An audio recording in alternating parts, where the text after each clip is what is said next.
Қайырлы күн, достар. Бүгін восточный пирог дайындап көрмекшімін. Сіздер де менімен бірге міндетті түрде дайындап көріңіздер. Ең алдымен пирог дайындау үшін дүкеннің 20% қаймағына 1 шай қасық қопсытқыш, яғни разрыхитель салып, бір бөлек қойып қоямыз. Менің каналыма тіркеліп, қоңырауша белгісін басуды ұмытпаңыздар. Кейін ұнымызға бөлме температурасындағы жұмсақ сары май саламыз. Менде 72%-ық Три желания компаниясының майы. Және де жұмыртқаның тек қана сары уызын саламыз. Ақ уызын бөлек алып қоямыз. Бізге ол алдағы пирог пісіру барысында керек болады.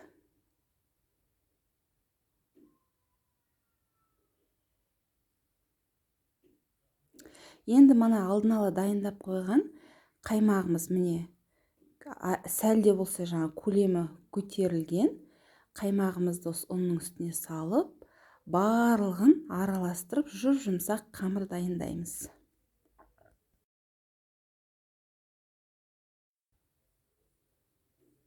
Бәрін біркелкі біріктіргеннен кейін қамырымызды демалдыруға қойып қоямыз. Жарты сағатқа холодильникке салып қойсаңыздар болады. Енді тап-таза құрғақ ыдысымызға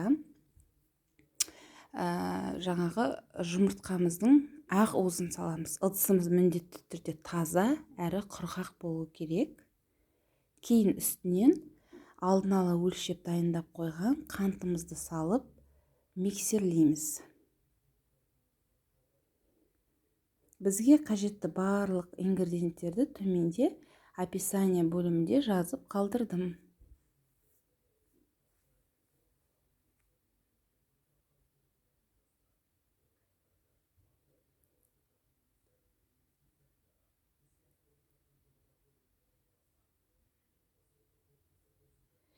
Кейін осы миксерленіп жатқан ақ уыз бен қантымыздың үстіне сахарная пудра салып, тағы да бір миксерлейміз.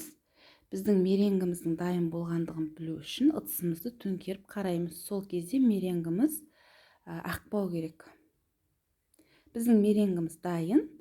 Енді қамырымызды алып, екіге бөлеміз. Бірі кішкентай, бірі үлкен бөлікке бөлеміз. Форма диаметрі 24-тік формаға үлкен бөлігін жайып, астына орналастырамыз.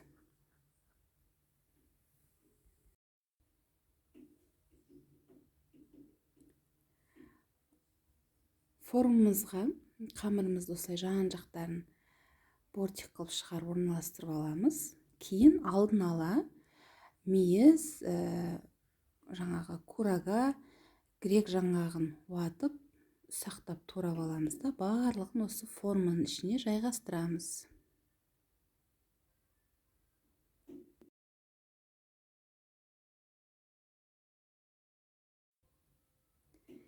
Енді алдын ала дайындап қойған меренгімізді формамызға, яғни үстіне толықтай барлығын саламыз.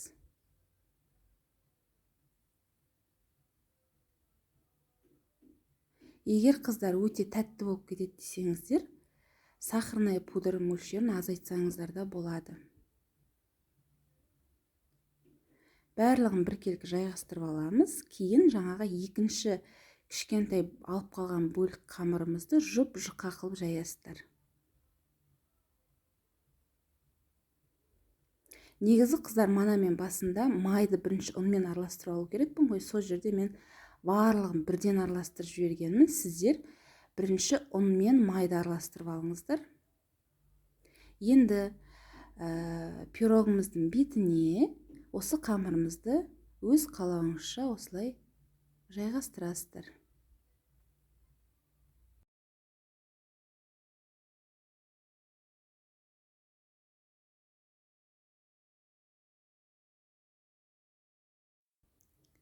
Енді жұмыртқаның сарысын алып, яғни сары уызын алып, пирогтың бетіне жағамыз. Өз қалауыңызша кунжут себесіздер. Алдын ала 180 градуста қызып тұрған пеште 35-40 минутта пирогтарыңызды пісіріп аласыздар.